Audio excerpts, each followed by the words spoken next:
claus. La primera és la tematització dels carrers i places de la ciutat amb una clara línia argumental.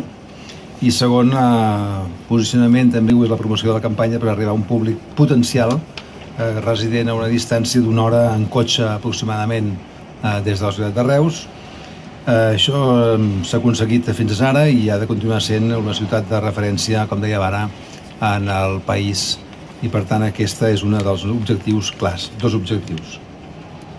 Enguany, amb motiu de la capital cultural catalana, era inevitable vincular la campanya amb aquesta celebració, és a dir, mantenint no solament la capitalitat de Reus, sinó també l'àmbit de la cultura, i ho hem volgut fer amb el lema Reus és Nadal, temps d'espectacle. Per tant, l'espectacle comença i amb aquest títol es recolleix l'experiència d'un model de campanya de Nadal que ja està consolidat, l'hem consolidat tots plegats, entitats comercials, associacions, ajuntament, i que s'hi sumarà el posicionament com a ciutat productora d'espectacles, com un escenari, un gran escenari de ciutat.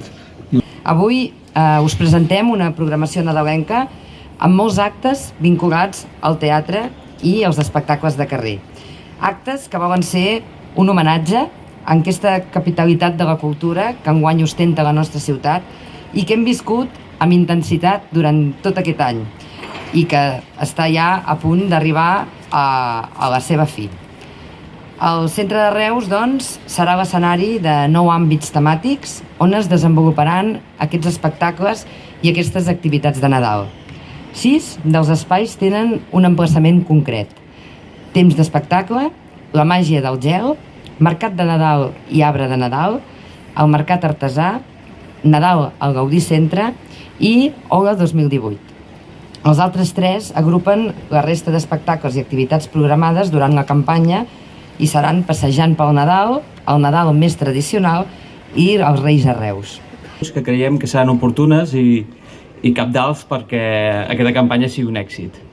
Per exemple, des de Unió de Botiguers, aquest any com a novetat, i això crec que abans no s'ha mencionat, durant 15 dies seguits, a partir de passat el pont, veurem cada dia per TV3 en Desconnexió al migdia un anunci publicitari, un reclam, demanant a la gent que vingui a Reus, que conegui Reus i que disfruti de la ciutat tot comprant, passejant, que és el que millor sabem fer. Aquesta és una acció que ha estat molt pensada, molt consensuada i que creiem que havíem de destinar esforços econòmics a posicionar Reus al mapa i concretament a Catalunya.